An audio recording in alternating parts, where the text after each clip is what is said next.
Well, hi everyone. Welcome to session 5. Uh, Today I'd asked you to read over chapter 6 in Panagia and Istance.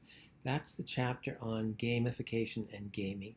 It's not a long chapter, but I thought it was a very good chapter. There's quite a bit of information in it, and it's succinct and concise. And I just want to go over some of the highlights in it that I drew out of the chapter. Then I'll get on to the website and Canvas and go over some of the sites that I've expressed there. Um, they talk about games function through pedagogy, and this is emphasized in this chapter a number of places that you really have to put the learning first. If you just focus so much on the game and students get developed in winning or learning how to cheat at the game, and being disappointed when they lose, they forget that there's actually should be some learning going on. And I'll talk about how you can ensure that learning is included in any of your game designs by using a couple of instructional design models that I've included on the Canvas website. They talk about the Institute of Learning, the authors do, which is an American organization. It's a not-for-profit organization. It actually is no longer around. It ceased to function a few years ago. But they had 7 principles of learning, and I'm just going to read them to you out of the text. So these principles are: 1, everyone is a participant. 2, learning feels like play. That's always good if students think they're playing, but they're actually learning. Number 3, everything is interconnected. Talks about the transference of content across disciplines. That's part of 21st century skills and very common in the organization of economic cooperation and development. They say a lot about that in learning environments. Learning happens by doing. So embodied learning, or learning, doing things with your hands, or working in labs. Failure is reframed as iteration, so doing something over isn't necessarily failure. Feedback's immediate and ongoing, that's 6. And 7 is challenge is constant. So think about those things when you are designing a game or having students design their own games, which is something I'm going to talk about a little later on in today's session. The authors also include 4 sets of pedagogies at the core of gamification. So they've looked at all the different kinds of games. They've come up with these 4. Learning through storytelling, and that can really emphasize literacy, language skills.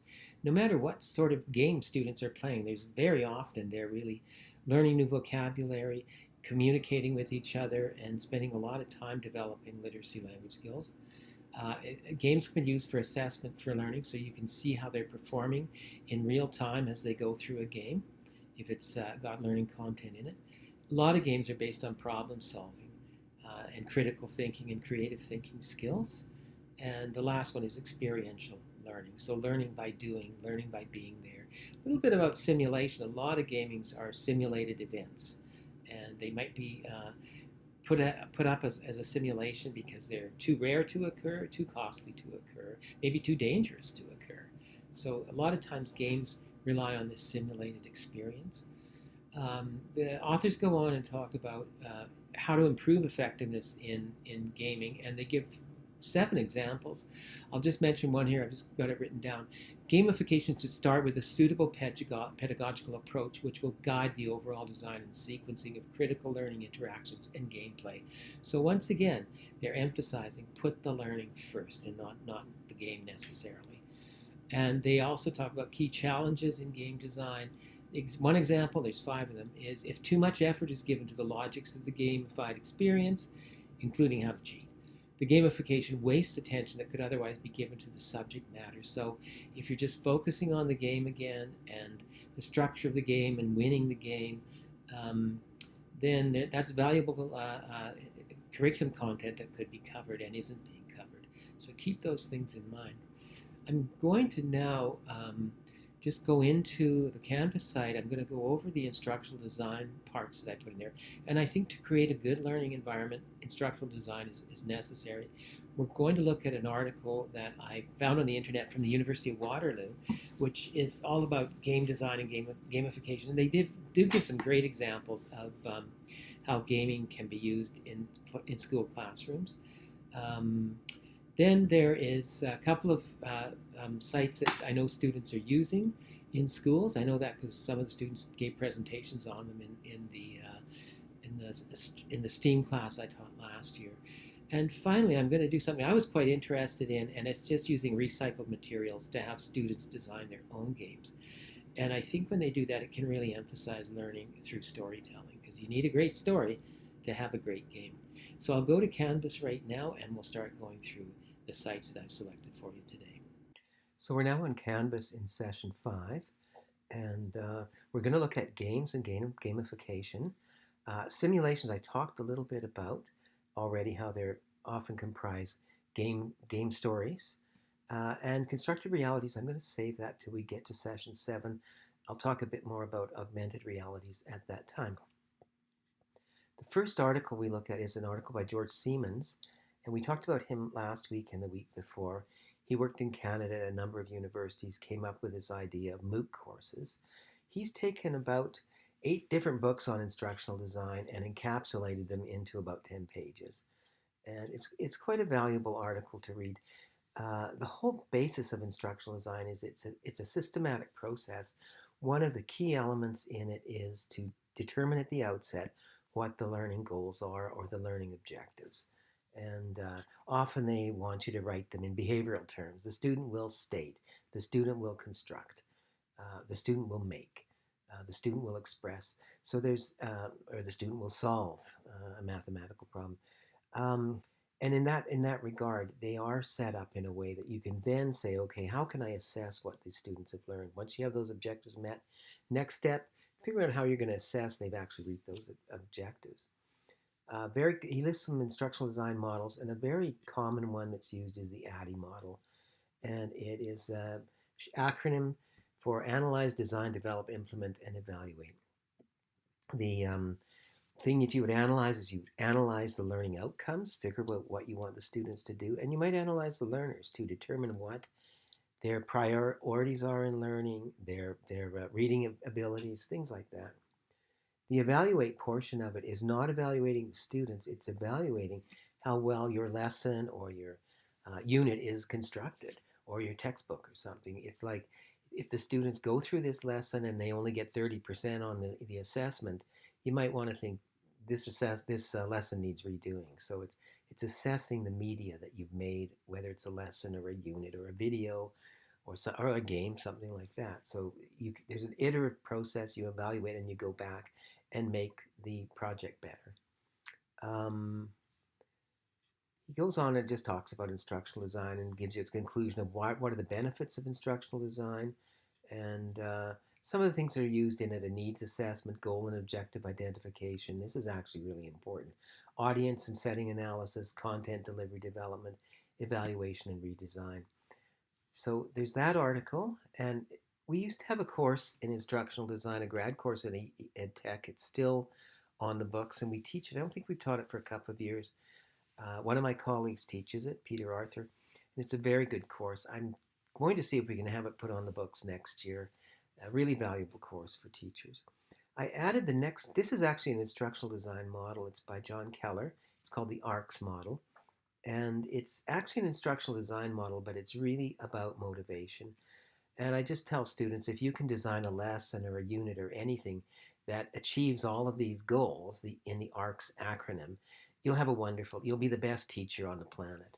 So first thing is to gain the student's attention. And I've seen so many teachers start teaching and they don't have the student's attention. How you can do that, there's a list of things: humor, variability, participation. Sounds like things games might work at very well. Make the material relevant for the student. How can they find their way into it and make it part of their lives? So it's immediate applicability, need matching, experience modeling.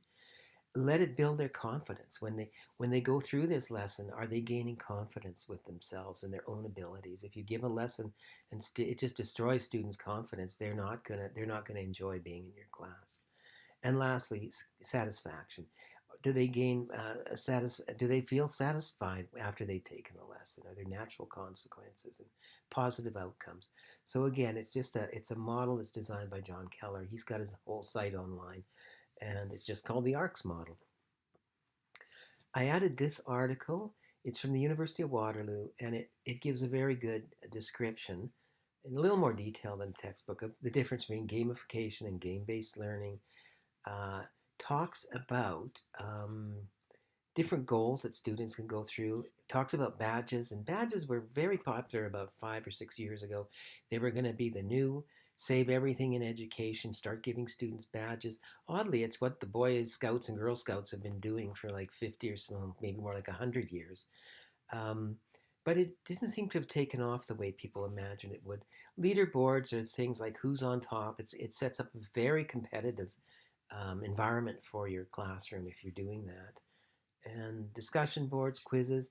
Then it gets into some of the specific game based learning tools and gamification. Duolingo, Minecraft, which I'm going to show you a little bit in a minute or two.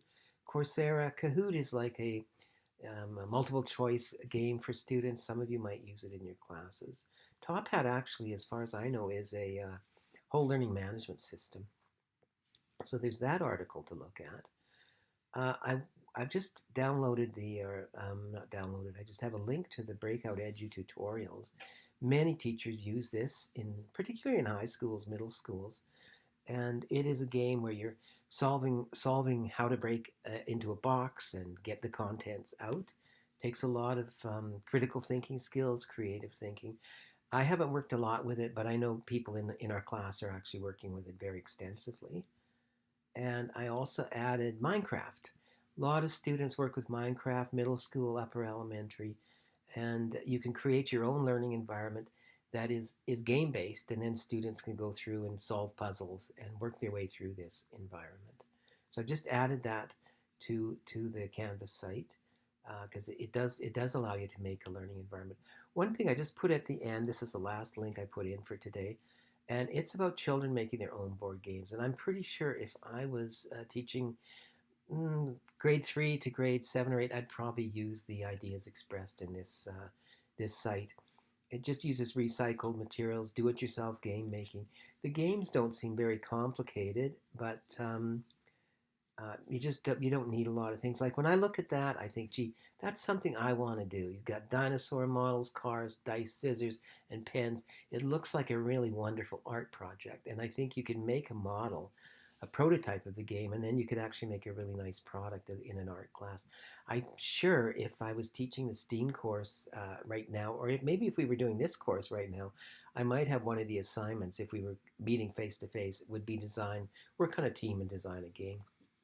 This talks about games that are point A to B games. Now, it doesn't look like it involves a lot, but if you can think of matching this to a story or embedding a story in one of these games, it would probably be very engaging and very enriching for students in your class, especially to make their own games. And I know a lot of young children, ones that I know, all seem to like playing board games. So just something, maybe you can make your own board games or get your students to make their own board games. I'm going to leave it at that for today. Next week, I'll ask you to read chapter 7 in Panagui and Estance, and then that's all about computational thinking and computers and coding and things like that. And I think we'll be looking a little bit at robots. I have a lot of different robots we can look at, and drones as well. It's going to be a bit hard to kind of use them in an online environment, but I'll do my best. So that's for next week. So I'll see you in session 6, and I hope you all have a good week. Thanks so much.